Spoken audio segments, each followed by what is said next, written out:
Surge class this morning for our 1st through 5th graders. We are about to wrap up our month of May where we have been focusing on missions.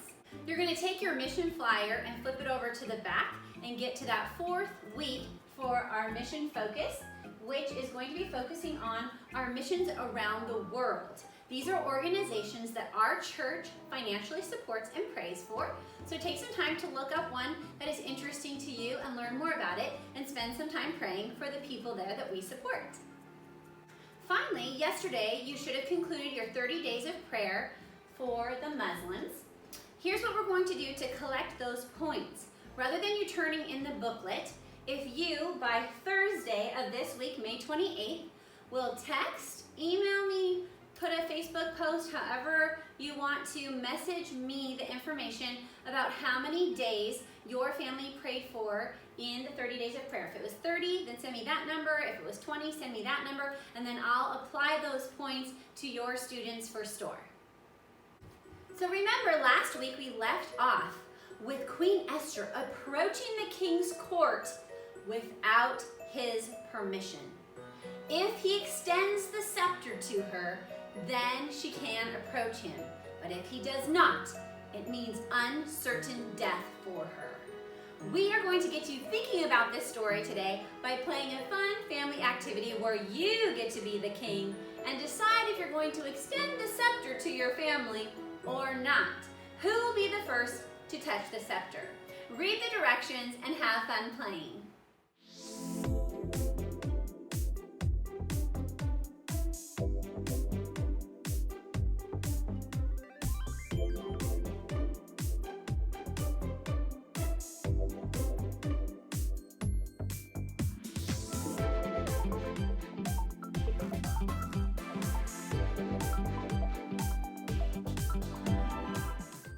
Your activity. If Esther approached the king without being called, she could be killed. However, if the king raised his scepter, she would be allowed to enter the king's presence. What do you think will happen? Today, we will find out. Welcome to another episode of Fix Up. That's right, where we take something old and make it brand new. Well, last week I introduced you to our big project. Well, it is a farmhouse, but we, of course, named it Alarm House. That's right. We called this place Alarm House because when I first saw this project, every alarm inside of me was going off saying, Amy, don't do it, don't do it. It's too hard, it's going to be too much work. You know, we moved forward anyway, trusting that God had a plan. That reminds me of our story today. I think that Esther, Mordecai, in fact, all of the Jews must have had lots of alarms going off inside of them saying, don't do it, because their lives were in danger. And Esther especially, everything inside of her must have been saying, don't go before the king. What if he doesn't extend his scepter? What if I die trying to save my people? Will she do it? What's going to happen? Let's find out in our story today. Before we jump into today's story, let's remember our big picture question. Who is in control of everything? Say the answer with me. God is in control of everything. And we can rest assured that that is true. We can bank on it. In our big picture timeline of People Restored, we're going to get into the second part of how Esther saved her people. Now remember, evil Haman had plotted to kill all the Jews in the land of Persia. Let's remember what that land looked like. The kingdom of Persia was very large and very vast at that time.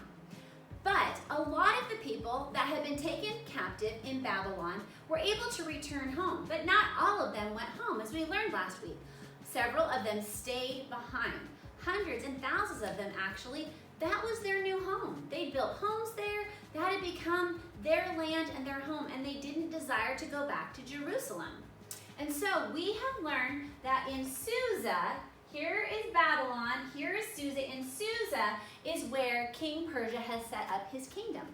That is where Queen Esther is now living with the king, and where Mordecai and the Jews that are in our story are living. Last time we learned that Esther, who was a Jew, had been chosen to be the queen of Persia. But an evil man named Haman, who was a leader for the king, hated the Jews and came up with the plan to kill them and destroy them.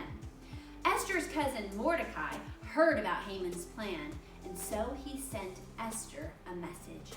Mordecai begged Esther to use her position as queen to help her people. As we read in chapter 4, 14 through 16, it says this. "Who knows," Mordecai said, "it's possible that you became queen for a time just like this."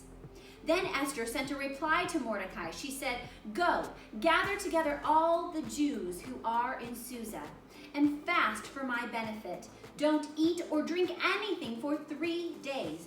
Don't do any of it, day or night.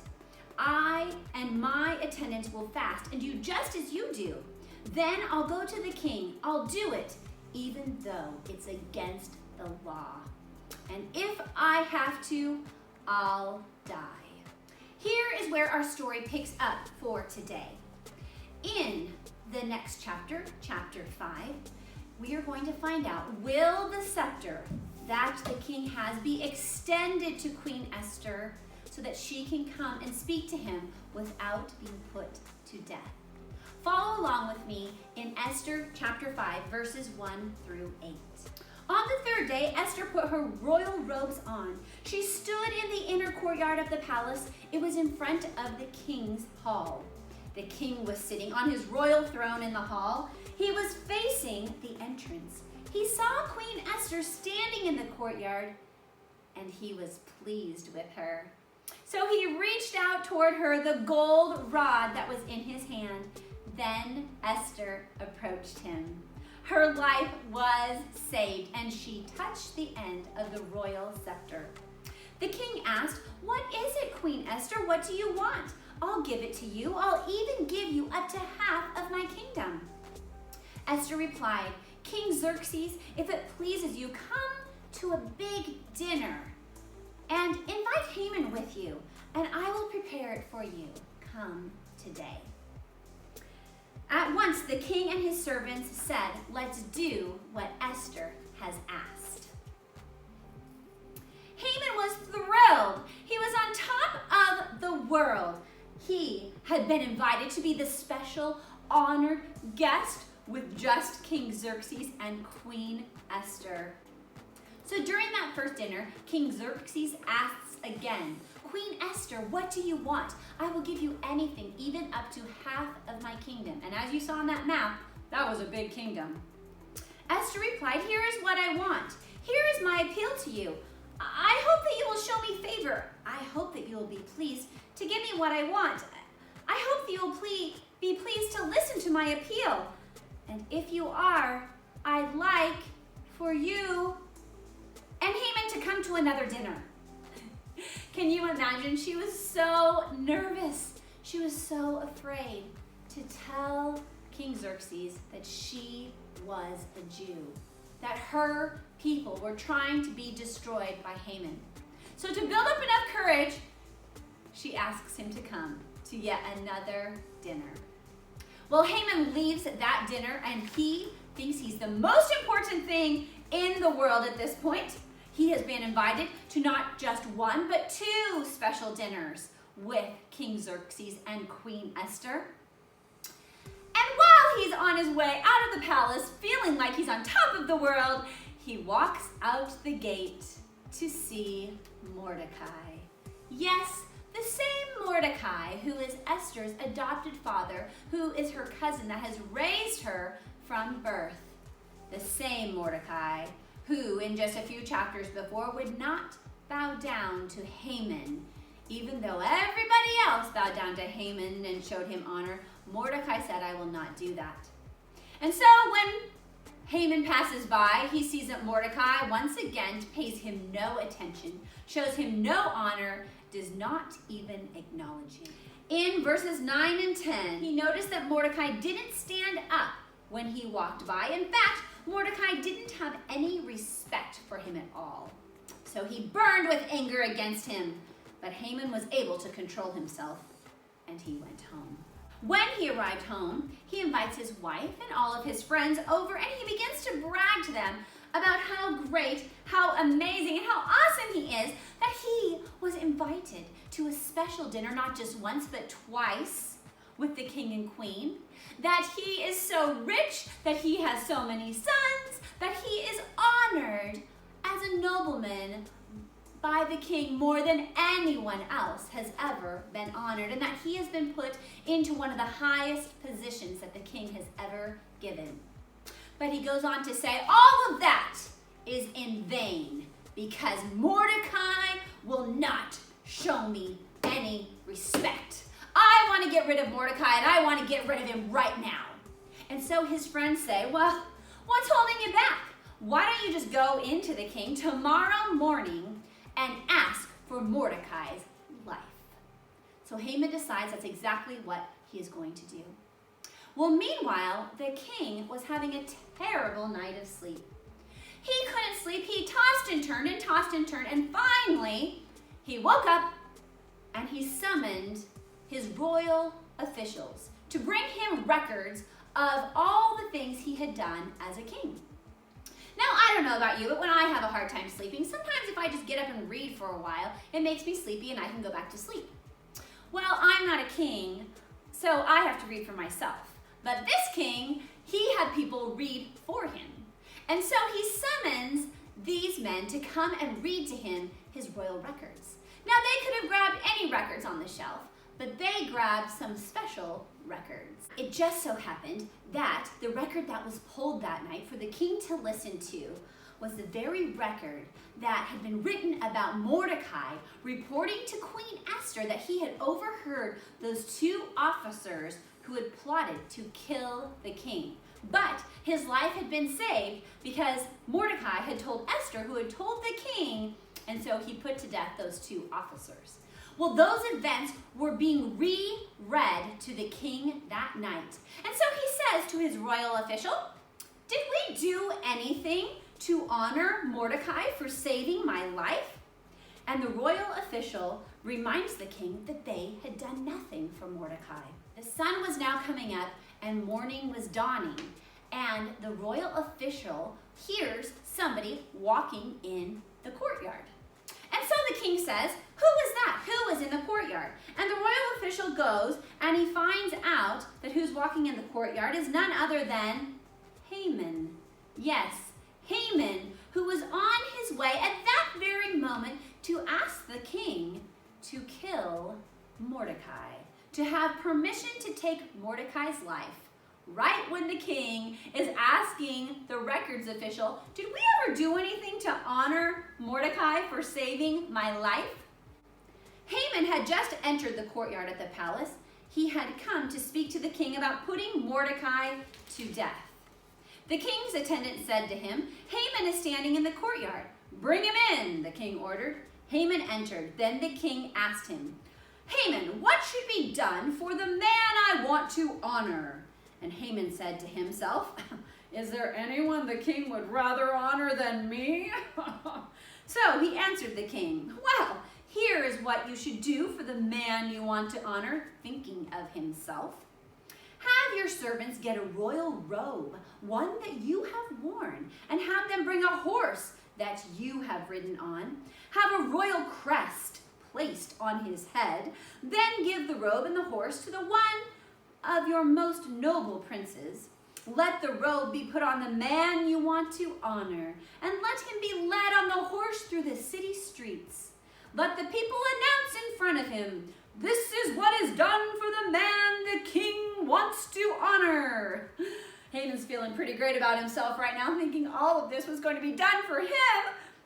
And then the king said this, "Go right away," the king commanded Haman. "Get the robe, bring the horse, do exactly what you have suggested, and do it for the Jew Mordecai. He's sitting out there at the palace gate. Make sure you do everything you have suggested." Yes, The very Mordecai that Haman was coming in to get killed is now the very Mordecai that Haman has to put on a royal robe, a crest, and put him up on one of the king's horses and parade him through town saying, "This is what is done for the one whom the king wants to honor." Well, needless to say, that day ended and Mordecai went home thrilled and happy and actually went back to the palace gate, but Haman went home with his head hanging low, full of shame and burning with even more anger because the events had not gone the way that he planned. But of course, they had gone exactly the way that God had planned. And so that leads us to the second dinner that they will now be coming to. I forgot to show you this picture of them walking along. They are now going to come to the second dinner that Queen Esther has invited them to. So you're going to watch the story now to see what happens. Will Queen Esther finally be bold enough and brave enough to tell the king that she is a Jew and that her people are in trouble? Let's find out.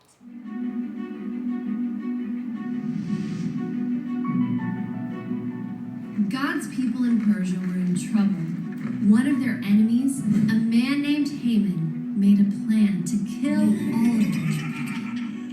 But Esther the queen was going to try to help them. Esther was also a Jew. So Esther and the Jews prayed and asked God for help. On the third day, Esther went to see the king. Esther saw the king sitting on his throne. Esther was afraid. No one was supposed to go to the king unless he asked for them. Esther came closer, and the king held out his golden scepter.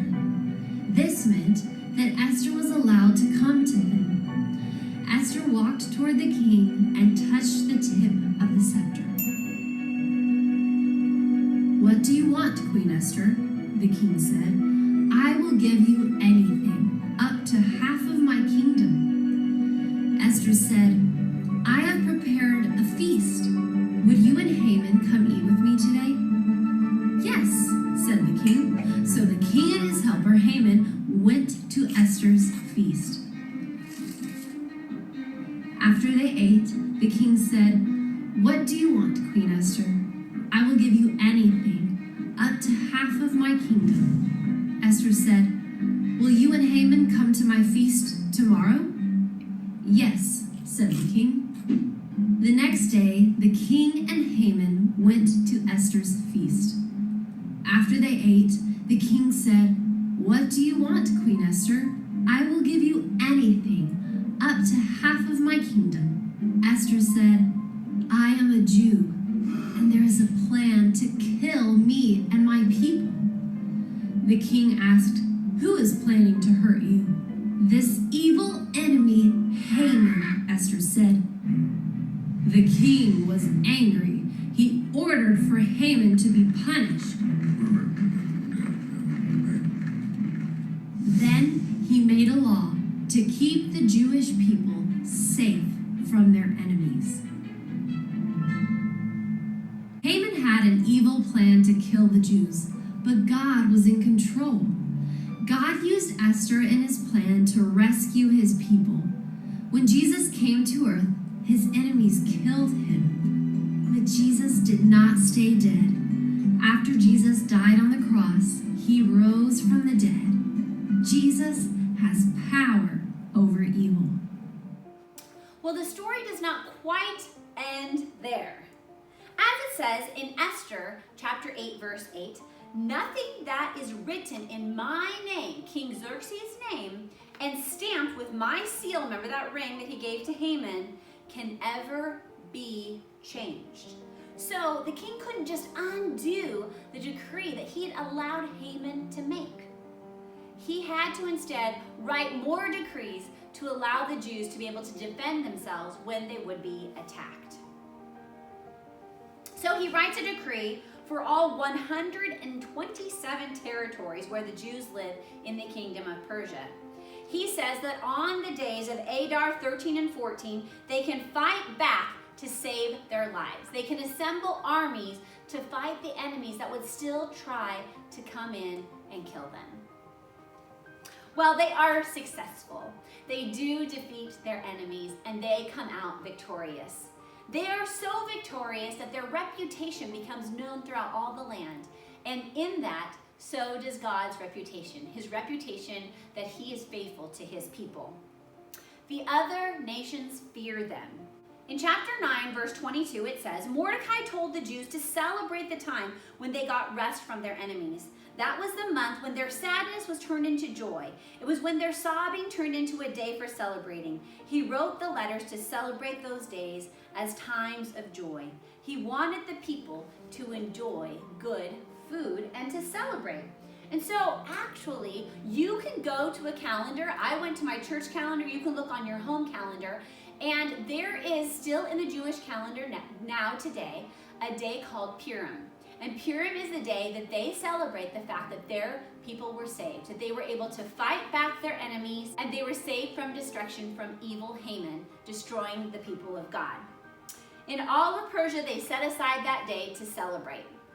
In fact, if you look back at your calendar, you can look at March 9th, and it'll say from sundown, March 9th to March 10th, is when the Purim celebration begins. It still goes on today. The people still remember how Esther saved them, how God rescued them.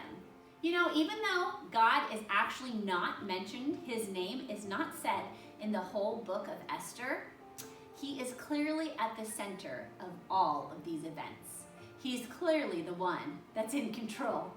At first, it might have seemed like Haman was in control and would use his power to wipe out the Jews whom he hated.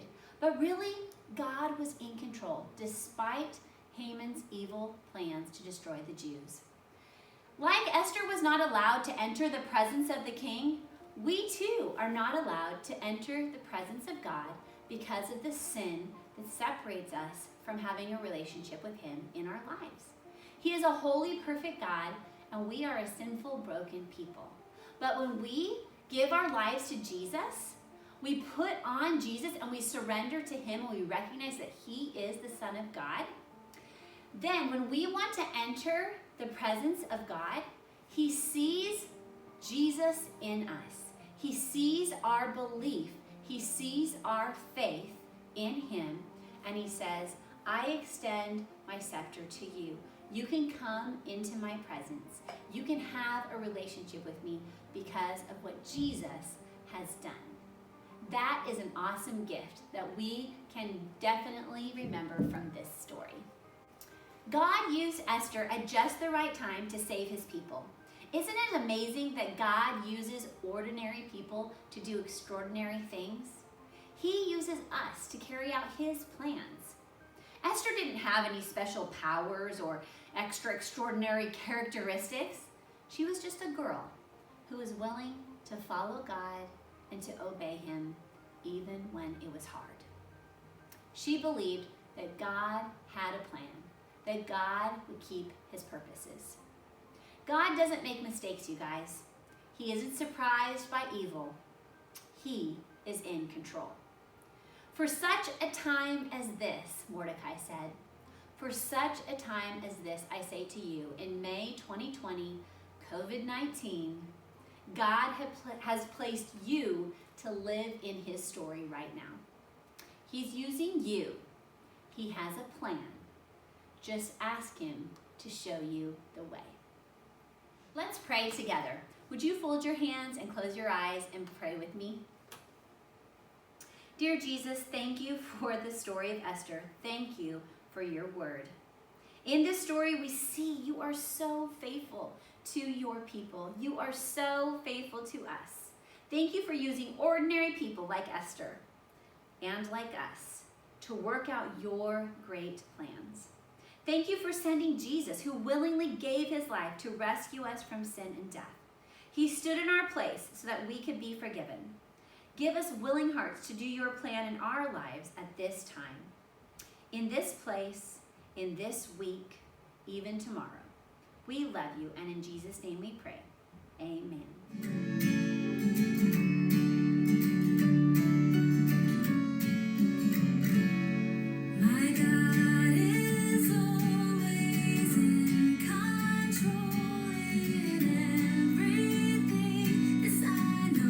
This I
together. Hope you've been working on memorizing it. 1 Peter 5:10. The God of all grace who called you to his eternal glory in Christ will himself restore, establish strength, and support you after you have suffered for a little while. Keep working on that verse, singing the song on the app if you can, putting it to memory, put it up around your house, get it memorized, and make sure you say it to me anytime. Every week you guys can be saying that to me, and I will give you check-in points. Finally, now's the time that you can check on your parents' email and get on your Google form and click the top thing to respond to it. Fill it out, answer the questions, click submit, it comes back to me. I know that you've done it, and I give you 10 points. All right, I'll see you guys next week as we continue in our timeline to see what's gonna happen with God's people that are back in Jerusalem that are trying to build the walls around Jerusalem.